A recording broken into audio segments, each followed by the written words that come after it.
तो अभी मैं अंकित के साथ बैठा हूँ। अंकित एसआईएस से पीएचडी कर रहे हैं, उसके पहले इन्होंने डीयू से पढ़ाई करी। तो अंकित के बारे में जानते हैं। अंकित, हम आपकी जर्नी जानना चाहेंगे, फिर किताबों के साथ जो आपकी जर्नी है उसको जानना चाहेंगे। तो आपकी जर्नी की शुरुआत कैसे होती है पढ़ाई वाले खास? पढ़ाई मेरी जो प्राइमरी एजुकेशन था वो बेसिकली मेरे पापा स्कूल चलाते थे बिहार के गांव में। तो मैंने प्राइमरी एजुकेशन वहीं से की है। 8th क्लास तक मैं उसमें पढ़ा। फिर आगे की पढ़ाई करने के लिए मैं एक सीबीएसई एफिलेटेड स्कूल नालंदा ज़िले में बिहार शरीफ में गया। वहाँ से 10वीं की पढ़ाई पूरी की और 11वीं 12वीं की पढ़ाई मैंने रांची से की, डीपीएस रांची से। अच्छा, वहाँ से मैंने साइंस में पढ़ाई की। फिर मैं 1 साल ड्रॉप लेकर मैंने इंजीनियरिंग की तैयारी की। उसमें मुझे समझ आया कि इंजीनियरिंग लाइक मेरे इंटरेस्ट से मैच नहीं हो रहा था। आई थिंक उसमें 2014 का जनरल इलेक्शंस का समय था जब नरेंद्र मोदी पहली बार प्रधानमंत्री बनने वाले थे। तो उसमें मैंने न्यूज़पेपर्स के थ्रू पॉलिटिक्स में मेरी रुचि जाग गई, मैं उसके बारे में पढ़ने लगा। और फिर मैं एक्सीडेंटली वहीं के थ्रू ये पता करके कि दिल्ली यूनिवर्सिटी में राजनीति की पढ़ाई होती है, हाँ, ये करके मैं दिल्ली आ गया। और मैंने यहाँ पे बीए प्रोग्राम में जिसमें पॉलिटिकल साइंस इंक्लूडेड था, उस कोर्स में मैंने दिल्ली यूनिवर्सिटी में भगत सिंह कॉलेज में एडमिशन लिया। जो अंकित की जर्नी है वो मेरी जर्नी से काफ़ी सिमिलर है। मैं भी साइंस में था, एनडी की तैयारी कर रहा था। फिर मुझे लगता है कि यूपीएससी करना है तो मैं दिल्ली आता हूँ, फिर पॉलिटिकल साइंस बीए प्रोग्राम वाला करते हैं। अंकित, आपका जो जेएनयू का सफ़र है, फिर आपने मास्टर्स करा होगा। जेएनयू में जो सेंटर है आपका, वो कैसा सेंटर है और कैसे आप पीएचडी लाइफ को देखते हैं? मतलब मज़ा आती है कि नहीं? पीएचडी जेएनयू में मैंने 2019 में एडमिशन लिया था। मैंने मास्टर्स कंप्लीट किया रामजस कॉलेज से, दिल्ली यूनिवर्सिटी से। उसके बाद मैंने एमफिल के लिए यहाँ पे एडमिशन लिया स्कूल ऑफ इंटरनेशनल स्टडीज़ में। और मेरा जो सेंटर है वो रसिया और सेंट्रल एशिया स्पेसिफिक उस पर फोकस्ड है। पीएचडी लाइफ की सबसे अच्छी बात ये होती है कि यहाँ पे आपको अपने इंटरेस्ट के अनुसार, यूजुअली क्या होता है कि लोग बैचलर्स या मास्टर्स के बाद उनको कैरियर ओरिएंटेड या तो किसी प्राइवेट जॉब में जाते हैं या किसी गवर्नमेंट जॉब की तैयारी के लिए करोल बाग या लक्ष्मी नगर, इन सारी जगहों में रहना पड़ता है। मेरा ये था कि मुझे लकीली जेएनयू में एडमिशन मिल गया। पहले एडमिशन मिलना बहुत मुश्किल होता है। एडमिशन मिलने के बाद यहाँ पे आपको कैंपस लाइक बहुत ग्रीन कैंपस है, आदत लग जाती है। हाँ। तो अभी मेरा जेएनयू में 4 साल हो गया है, लगभग 4 साल हो गया है। तो मुझे ऑलमोस्ट ऐसा हो गया है कि मैं कैंपस के बाहर जब मैं जाता हूँ तो सम काइंड ऑफ मुझे एंजाइटी होती है कि मुझे कैंपस वापस आना है। और ये बहुत कॉमन है, मतलब मैंने बहुत लोगों से बातें करी। ये बड़ा होता है कि एक बार आप कैंपस में रहना शुरू कर देते हैं तो कैंपस का एक नशा होता है, मतलब ऐसे कैंपस में घूमने का। और आपका जो हॉस्टल है या ब्रह्मपुत्रा है, पहले अंकित लोहित में रहते थे, हम दोनों साथ में थे। 2019 में मैं पीएचडी में आया हूँ बाहर से एमफिल करके, और तब अंकित एमफिल में आए हैं। तब से हम दोनों एक दूसरे को जानते हैं। तो अंकित का एक शौक है किताबें पढ़ने का, और शायद पीएचडी की वजह से भी हो सकता है। वैसे क्या पढ़ते हैं आप, मतलब पीएचडी के बियॉन्ड क्या पढ़ने का मन? अगर किताबों के बारे में कहें तो मेरा किताबें पढ़ने की जो आदत है वो मुझे मेरी शुरुआत बिहार में मुझे याद है जब मैं नवादा डिस्ट्रिक्ट में रेलवे के थ्रू सफ़र किया करता था। तो रेलवे स्टेशन पे उसमें चंपक की किताबें मिला करती थी, सुमन सौरभ मिला करती थी। यहाँ तक कि बिहार में सरस सलील नाम की भी पत्रिका बहुत फेमस है जो। और फिर मुझे याद है कि जब मैं अपने नाना घर के यहाँ हुआ करता था वहाँ पे ओशो की किताबें बहुत सारी हुआ करती थी। तो मैं उन सबको भी बहुत कम उम्र में ही पढ़ा करता था, तो वहीं से मुझे किताबें पढ़ने की आदत हो गई। और 12th तक क्योंकि मैं साइंस का स्टूडेंट था तो मैंने कोई सोशल साइंस ओरिएंटेड या लिटरेचर इस तरह की किताबें नहीं पढ़ी। बट जब मैं दिल्ली विश्वविद्यालय आया और मैंने बीए प्रोग्राम कोर्स में एडमिशन लिया तो वहाँ पे मुझे अलग अलग विषय पढ़ने का मौका मिला। जैसे कि मुझे हिंदी पढ़ना पड़ा, जिसमें कि मैंने वैशाली की नगर बधू, उसी में अलग अलग जैसे मुझे इंडियन आर्ट्स पढ़ने का मौका मिला, भीमबेटका पेंटिंग्स एंड ऑल। फिर उसके अंदर पॉलिटिकल साइंस पढ़ने का मौका मिला। तो दिल्ली यूनिवर्सिटी आने के बाद मैंने डिफरेंट डिफरेंट जो सोशल साइंस सब्जेक्ट है उनमें मेरी रुचि जागी। मैंने सोशियोलॉजी की बहुत सारी किताबें पढ़ी, पॉलिटिकल साइंस की तो ऑफ कोर्स मेरा कोर्स का था। फिर मेरा फिलॉसफी के प्रति रुचि जागा क्योंकि मैं उसकी की किताबें पहले भी पढ़ा करता था। और डीयू आने के बाद मेरे पास एक अच्छा टाइम मिल गया क्योंकि डीयू के कॉलेजेस में जो कोर्स होता है वो बहुत ज़्यादा आपको बिजी नहीं रखता है। आपके पास एक्स्ट्रा टाइम होता है कि आप अदर आईटीज में रहें, वो रहें। हाँ। और डीओ की खास बात है ये।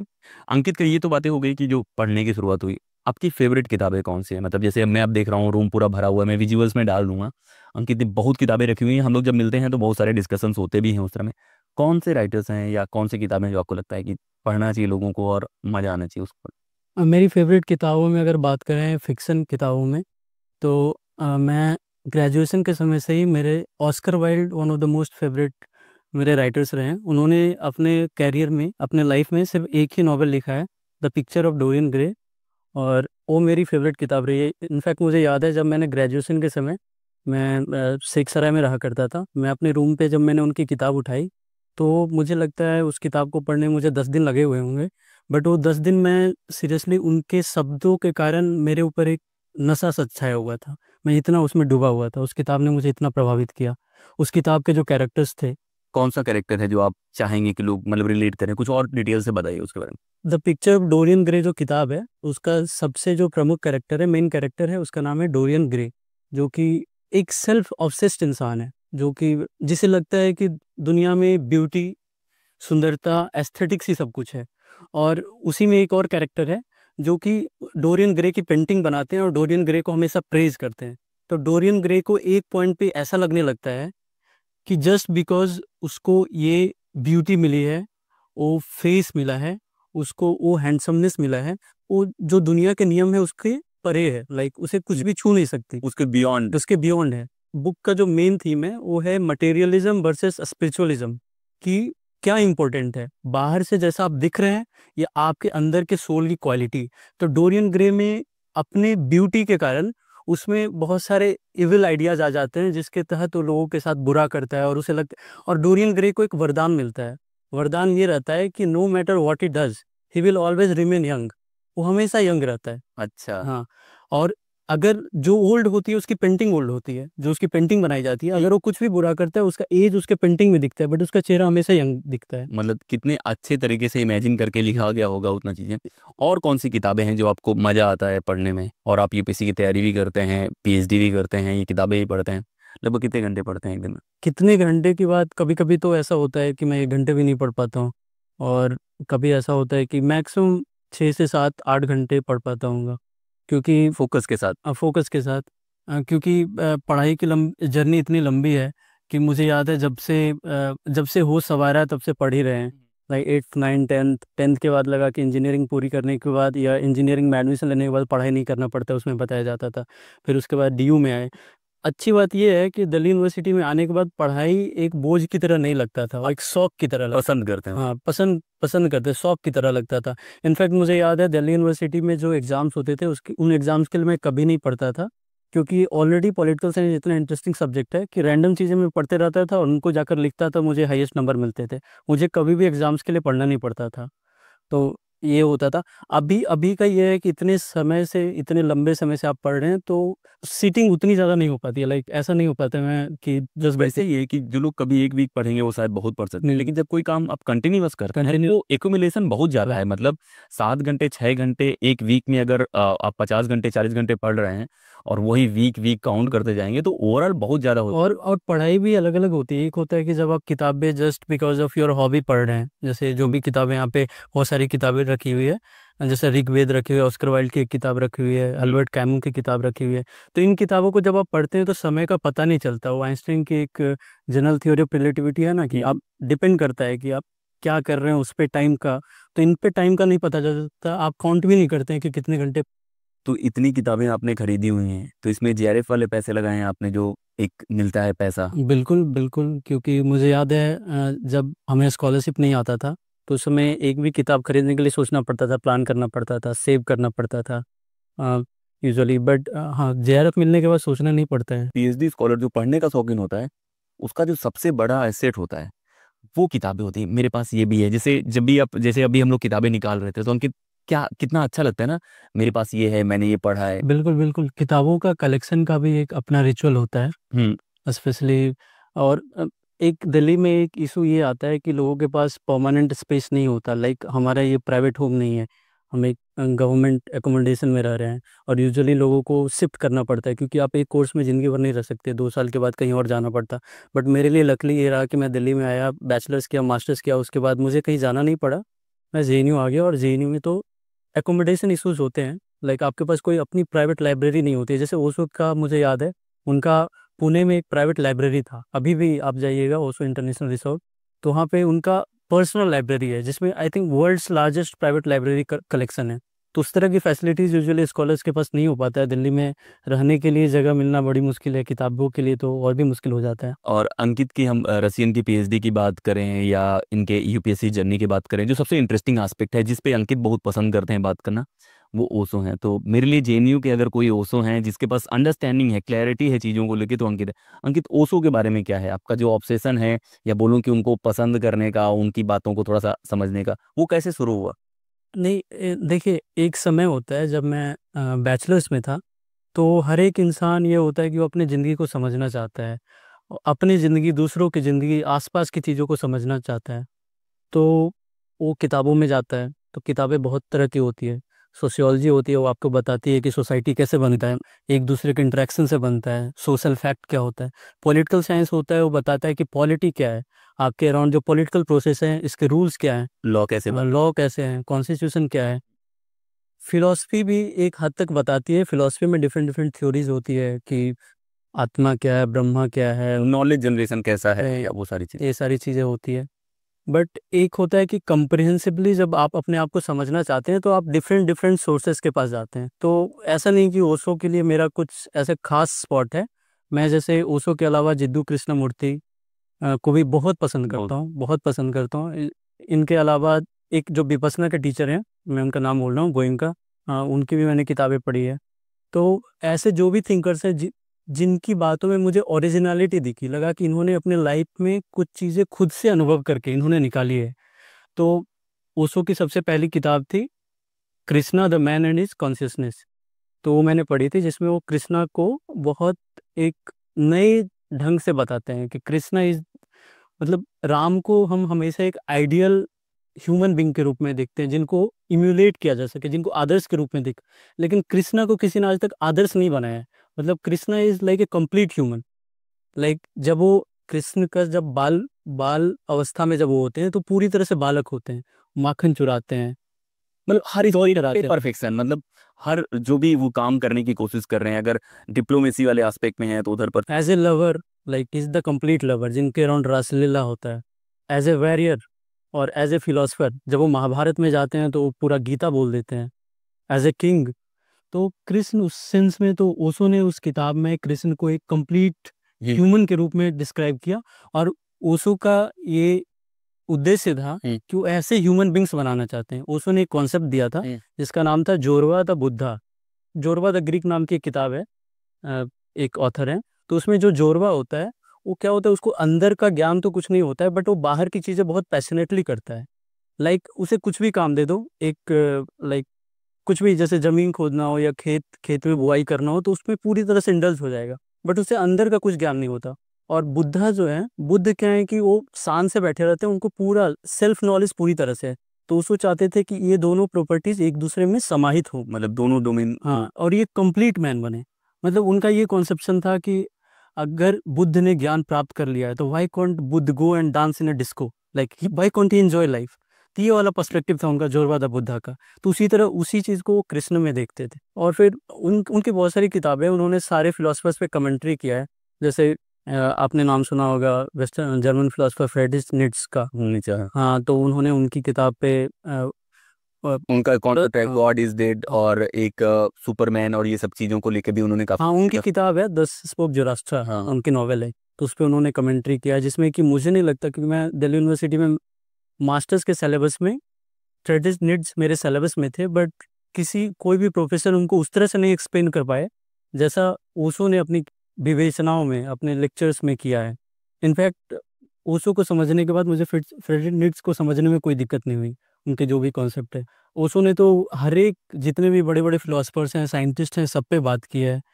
कम्युनिज्म हो गया, कैपिटलिज्म हो गया, योग अभी हो गया। अभी वाले जितने स्पिरिचुअल गुरुज हैं, वो ओशो के सामने अगर रख दिया जाए तो किस लेवल पे पहुंचे हैं अभी? अगर आपको रेट करना हो 100 में से, मान लीजिए कि ओशो 100 हैं, तो अभी वाले जो अराउंड घूम रहे हैं वो कितने होंगे? मतलब उनको कितना रेट करेंगे आप? अभी वाले में सबकी बात नहीं कर सकता, बट मुझे लगता है कि ओशो एक्चुअली अभी अभी जो स्पिरिचुअलिटी के नाम पे जो चीज़ें चल रही है, ओशो इनके खिलाफ थे पूरी तरह से। मार्केटिंग जो हाँ, है जो ओशो का प्राइमरी ट्रेड था rebellion against the establish system. जो भी चीज़ें हैं उनके खिलाफ रेवल करना। लाइक उन्होंने अपने लाइफ में किसी पॉलिटिशियन की उसको क्या चापलूसी। चापलूसी या पैर छूने वाली बात नहीं की। जैसे अभी का आप स्पिरिचुअल गुरुज देखेंगे तो बेसिकली वो वाला सिस्टम है, जिसमें कि पहले जो प्रिस्ट होते थे या जो चर्च के जो पादरी होते थे, वो राजा के साथ पॉलिटिकल मिलते। पॉलिटिकल पर ये बहुत इंटरेस्टिंग एस्पेक्ट है कि अगर कोई इंसान स्पिरिचुअल है और वो उस लेवल पे है, तो वो मटेरियल वर्ल्ड के जो किंग्स हैं उनके उनको तो भाव ही नहीं देगा। मतलब रियलिटी यही है कि बुद्ध जो हैं वो छोड़ के आते हैं अपना साम्राज्य। ये बहुत इंटरेस्टिंग ऑब्जर्वेशन है कि आप कितना डिटैच्ड हैं। अगर आपको हर टाइम पॉलिटिकल पावर के वैलिडेशन की जरूरत पड़ रही है तो थोड़ी प्रॉब्लम है। अंकित, आप पीएचडी कर ही रहे हैं रशियन में, साथ में आप यूपीएससी की तैयारी भी करते हैं, आपको यूपीएससी में भी इंटरेस्ट, थकते नहीं है पढ़ते पढ़ते? मतलब बहुत लोग का सवाल होता है कब तक पीएचडी करोगे, ये करोगे, तो उस सवाल को कैसे? एक्चुअली सच बात ये है कि रोज ही उठने के बाद ऐसा लगता है कि चीज़ें नहीं हो पाएगी, बट फिर लगता है कोई ऑप्शन भी नहीं है। बात ये है ऑप्शंस ऑप्शंस क्या है, जब आपने एक रास्ता चुना है तो फिर तो इसमें ऐसी भी बात नहीं होती कि कोई मेन चीज़ ये होता है कि आपको ऐसा नहीं होना चाहिए कि आपको किसी भी चीज़ से बहुत ज़्यादा एक्सपेक्टेशंस नहीं होना चाहिए कि अगर ये नहीं होगा तो फिर क्या होगा। मतलब अब आप एक ऐसे स्टेज पे पहुंच जाते हैं जहां हर चीज़ आपके लिए गेम की तरह होता है कि आप खेल रहे हैं रोज़, रिजल्ट आएगा फिर देखा जाएगा, अगर ये नहीं तो और भी, क्योंकि दुनिया अगर आप देखेंगे इतनी ज़्यादा स्कोप है, इतना ज़्यादा चीज़ें खुली हुई है, अगर आप खुली नज़र से देखें तो हर जगह अपॉर्चुनिटीज़ हैं, तो ये कोई लास्ट पड़ाव नहीं है। अच्छी बात ये है कि कोई भी ऐसी चीज़ जो चैलेंजिंग हो उसमें मज़ा आता है। अब ये चीज आप देखना कि हम लोगों ने इतनी देर बातें करी, इसमें कहीं भी एक इंस्टेंस किताब खरीदने के अलावा कहीं पैसे की जिक्र नहीं हुआ। ज्यादातर लोगों की जो लाइफ है वो पैसा चेज करने के राउंड घूमती है, और वो जब जज करते हैं पीएचडी लाइफ को तो जॉब से जज करते हैं। जब पीएचडी है, जॉब मिल जाए बहुत अच्छा है, लेकिन सिर्फ जॉब उसका गोल नहीं है। जो क्लैरिटी है थॉट की, जैसे आप बहुत चीज़ों को सोच पाते हैं, होलिस्टिक देख पाते हैं कि आपको डिटेल्स नहीं होना पड़ता है, वो भी तो पीएचडी लाइफ का एक बेहतरीन पार्ट है। मतलब अरिस्टोटल ने बोला है कि unexamined life is not worth living. तो ये मैं बहुत बहुत बोलता हूँ कि आप क्या गेन करेंगे वो तो बाद की चीज़ें हैं। आप गेन करके फिर एक कोविड आया, आप खत्म, लेकिन उस प्रोसेस में आप क्या बन जाते हैं वो भी बहुत इंपॉर्टेंट हो जाता है। मुझे लगता है पीएचडी एक आपको एक जो टाइम गैप देता है, जैसे यूजुअली क्या होता है कि ग्रेजुएशन पूरा करते करते आपको पता नहीं रहता है कि आप लिटरली लाइफ में क्या करना चाहते हैं। आप उतनी सारी चीज़ों के बारे में, लाइफ के बारे में सोच भी नहीं पाते हैं, और सडनली आप जॉब में कूद जाते हैं, आप अपनी फैमिली रिस्पॉन्सिबिलिटीज़ में कूद जाते हैं, तो आपको समय नहीं मिलता है चीज़ों को एनालाइज करने का, आपके अराउंड जो वर्ल्ड चल रहा है उसको एनालाइज करने का, खुद को एनालाइज करने। देखिए, दो लेवल पे एनालिसिस होता है, एक तो आपके बाहर जो दुनिया है वो किन रूल्स के अनुसार चलती है, और एक आपके अंदर की दुनिया, आप कौन है, इन सारी चीज़ों को। तो पीएचडी में ये रहता है कि आप एक शांत कैंपस में रहते हैं, आप बुद्धिजीवियों के अराउंड रहते हैं, लाइक माइंडेड लोगों के अराउंड रहते हैं, तो ये आपको एक काफ़ी समय देता है जहाँ आप चीज़ों को पढ़ सकते हैं, सीख सकते हैं, आप ध्यान ध्यान के बारे में जान सकते हैं, साइंस के बारे में लाइफ के बारे में जान सकते हैं, लिटरेचर के थ्रू समझ सकते हैं, लोगों के थ्रू समझ सकते हैं, एक दूसरे के थ्रू समझ सकते हैं, लोगों के साथ रिलेट करके समझ सकते हैं। तो ये सारी चीज़ें पीएचडी ऑफ कोर्स आपको वो एक एक्स्ट्रा टाइम गैप देता है, जो कि पहले मुझे लगता है कि लोअर मिडिल क्लास से लोग आते थे, उनके पास अवेलेबल नहीं था। In fact PhD was more of A considered of A elite hmm thing. अभी अलग अलग सेक्शन से लोग आते हैं, और जेएनयू जैसी यूनिवर्सिटी में तो ये अच्छी बात है कि बहुत अलग अलग जगह से, डाइवर्स जगह से लोग आए हुए हैं। तो जो लोग भी पीएचडी करना चाहते हैं अंकित, या पीएचडी लाइफ में आना चाहते हैं, क्या बेहतर चीज़ है जो आप कहेंगे कि आपको करना चाहिए, और क्या एक का नेगेटिव चीज़ है जो आप बोलेंगे कि ये चीज़ थोड़ी सी होती है जिससे बच सकते पीएचडी का benefit in the sense that अगर आपके पास स्कॉलरशिप नहीं है, अगर आपके पास पहले से जेआरएफ नहीं है, हैं? तो सस्टेन करना थोड़ा मुश्किल हो जाता है। और अगर अगर आपकी फैमिली ऐसी नहीं है कि जो कि सेल्फ डिपेंडेंट है, मतलब आप पे डिपेंडेंट है आप पे और डिपेंडेंट है, मोस्टली इंडिया में ये होता है कि अगर लोग अपने बच्चों को पढ़ाते हैं तो वो एक्सपेक्ट करते हैं कि वो ग्रेजुएट होके, पोस्ट ग्रेजुएट होके मुझे सर्व करेगा या मुझे मदद करेगा, मॉनेटरली मदद करेगा। तो ये बहुत बड़ा चैलेंज हो जाता है। अगर आपके पास स्कॉलरशिप नहीं है तो आप खुद भी सस्टेन नहीं कर पाएंगे आप फैमिली को। तो और फिर आपको अच्छा भी एक ही बात नहीं लगता कि आप मास्टर्स कर लिए हैं, एक मोरल बर्डन भी आता है। अच्छी बात क्या है कि अच्छी बात यह है कि आपको मैंने वही जो बताया कि आपको लिटरली एक एक्स्ट्रा वक्त मिलता है जो कि बहुत ज़्यादा प्रीशियस है, बहुत ज़्यादा वो precious। जब जब तक आप जिएंगे तब तक काम है, और ये एक हाँ, बात है। आप चीज़ों को जो अभी जो आप एक तरह से आपके पास 2 साल 3 साल का समय मिलता है जहाँ पे आप चीज़ों को री इवेल्युएट कर सके, आप अपने पूरे लाइफ को री एग्जामिन कर सके, और फिर से आप मूव फॉरवर्ड कर सके कि आपको किस सेक्टर में जाना है। आप जस्ट बिकॉज ऑफ कंपल्सन कहीं पे नहीं कूद पड़ते हैं। मुझे नहीं लगता ऐसा है कि जेएनयू के किसी भी बच्चे को मास्टर्स जिन्होंने कर लिया, पीएचडी कर लिया, उनको जॉब नहीं मिल रही है। जॉब तो मिल रही है बट वो नहीं जा रहे हैं। Why? Because they are still considering कि जाना कहाँ चाहिए। पीएचडी करने का एक बेनिफिट ये है कि आपको सिर्फ मॉनेटरी कंपल्सन्स के कारण आपको अपना टाइम और एनर्जी नहीं बेचना पड़ता है किसी दुकान में जाके, किसी एस्टेब्लिशमेंट में जाके, किसी आईटी फर्म में जाके। आपका टाइम और आपका जो एनर्जी रहता है वो आप खुद से डिसाइड कर पाते हैं कि आपको कहाँ इन्वेस्ट करना है, आपको आगे करियर कहाँ बनाना है, ये सारी चीज़ें होती है। इसका ऐसे मैं बोलूँगा कि इसका नेगेटिव पॉइंट ये भी है कि आपके पास टाइम होता है तो डिपेंड करता है आप उसको सही से यूटिलाइज करते हैं या कंप्लेसेंट भी हो सकते हैं। तो ये तो बातें थी अंकित के साथ, और कितनी अच्छी बातें हुई हैं, क्योंकि ये बिना गोल के बातें थी। अंकित के साथ ऐसे इंटरेक्शन ज़्यादा बेहतर होते हैं। और जब अंकित के एग्जाम्स अभी ओवर हो जाएंगे, हम लोग कुछ वीडियो शूट करेंगे जो ओशो के ऊपर होंगे, लाइफ के ऊपर होंगे।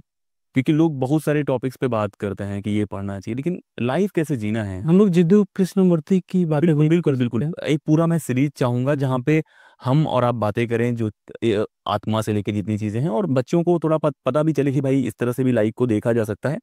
तो इस वीडियो में इतना ही।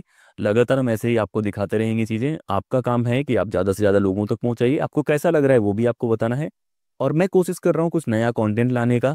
तो आपका काम सिर्फ इतना है कि आप सब्सक्राइब कराइए, बाकी लोगों से शेयर कीजिए, और ऐसे वीडियो आपको मिलते रहेंगे। जय हिंद।